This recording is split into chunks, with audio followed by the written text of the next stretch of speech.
Hi అండి, welcome back to my channel morning talks and blogs. అందరికీ నమస్కారం అండి. ఈ రోజు నేను ఏం చేద్దాం అనుకుంటున్నాను అంటే శనగపప్పుతోని పూరీ చేద్దామని అనుకుంటున్నానండి. నేను ఇంత ముందు చేశాను, కానీ అప్పుడు అంత బాగా రాలేదు. ఇవాళ ఒకసారి ట్రై చేద్దామని అనుకుంటున్నాను. అయితే శనగపప్పుతో బూరెలు ఎలా చేయాలో ఏంటో ఇప్పుడు చూద్దాము.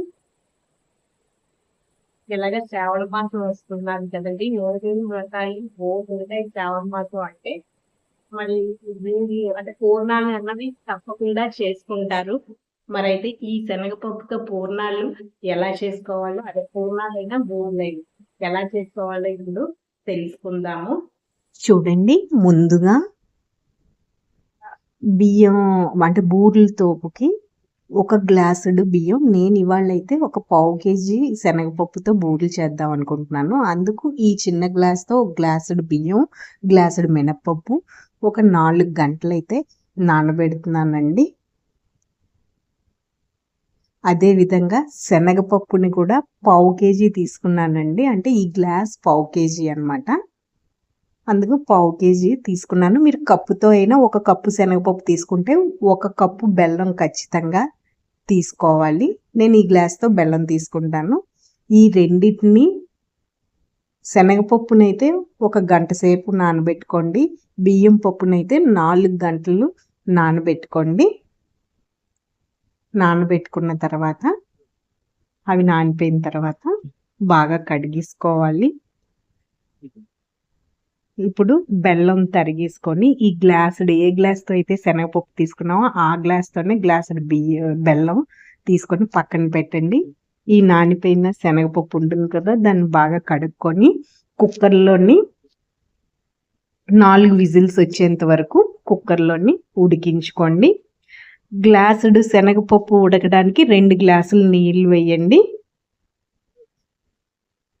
నేను 2 గ్లాసులు, అంటే ఏ గ్లాస్తో అయితే శనగపప్పు కొలిచామో ఆ గ్లాస్తోనే 2 గ్లాసులు నీళ్ళు వేసి 4 విజిల్స్ వచ్చేంత వరకు నేను కుక్కర్లో ఉడికించుకున్నానండి.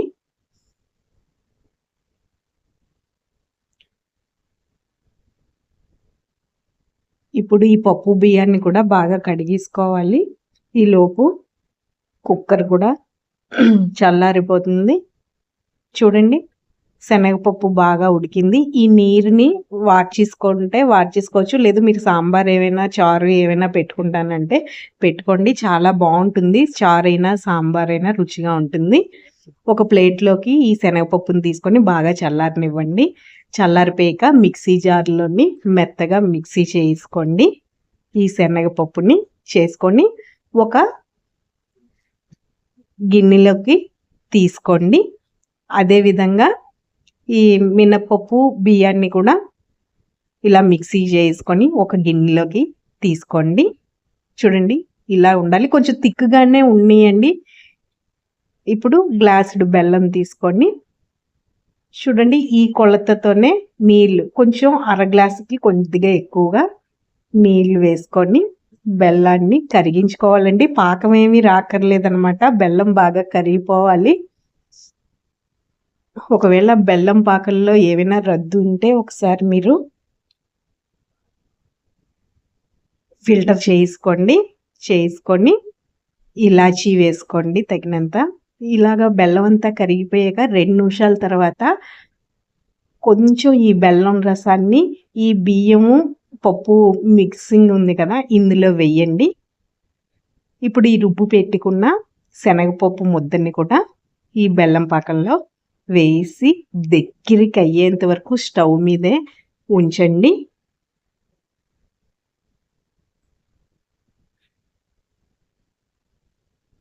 చూడండి, ఈ విధంగా కలుపుకుంటూ ఉండాలండి. మీడియం ఫ్లేమ్లో స్టవ్ అన్నది పెట్టుకోండి.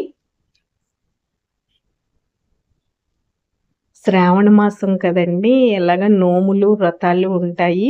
బూర్లు అంటే పూర్ణాలు ఎక్కువ చేసుకుంటాం కదా, ఖచ్చితంగాను కొత్తగా నేర్చుకున్న వాళ్ళైనా ఫస్ట్ టైం చేస్తున్న వాళ్ళైనా ఇలా తక్కువ చేసుకుంటే ఈజీగా ఉంటుందన్నమాట. అందుకే నేను పావు కేజీయే చేశాను. నేను కూడా ఇది ఫస్ట్ టైం అంటే సెకండ్ టైం అండి. ఫస్ట్ టైం చేశాను రాలేదు. మరి ఇప్పుడు ఎలాగొస్తుందో చూడాలి. ఈ విధంగా ఈ దగ్గరికయ్యి ఇలా ఉండొచ్చేసాక స్టవ్ ఆఫ్ చేసుకోవాలండి. ఆఫ్ చేసుకొని బాగా చల్లారనివ్వండి. ఈ శనగపప్పు మిశ్రమాన్ని పాకంలో వేసాం కదా! దీన్ని బూరెల ముద్దని పూర్ణం ముద్రని బాగా చల్లారాక ఒక స్పూను నెయ్యి వేసి బాగా కలపండి. కలుపుకొని నెయ్యి వేస్తే బూరెలు అన్నవి మంచి టేస్ట్ వస్తాయి అన్నమాట. ఇప్పుడు చేతికి కొద్దిగా నెయ్యి రాసుకోండి. చేతికి కొద్దిగా నెయ్యి రాసుకుంటే బూరెలు మనకు నచ్చిన సైజులోని ఉండలు చుట్టుకోవచ్చు అన్నమాట.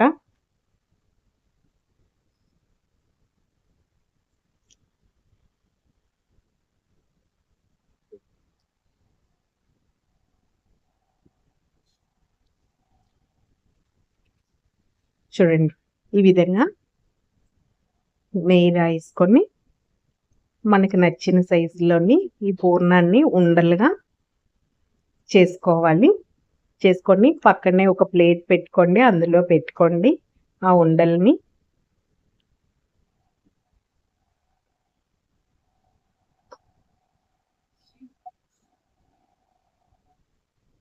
మనకి ఎప్పుడు తినాలన్నా చేసుకోవచ్చండి. పండగలే అవ్వక్కర్లేదు.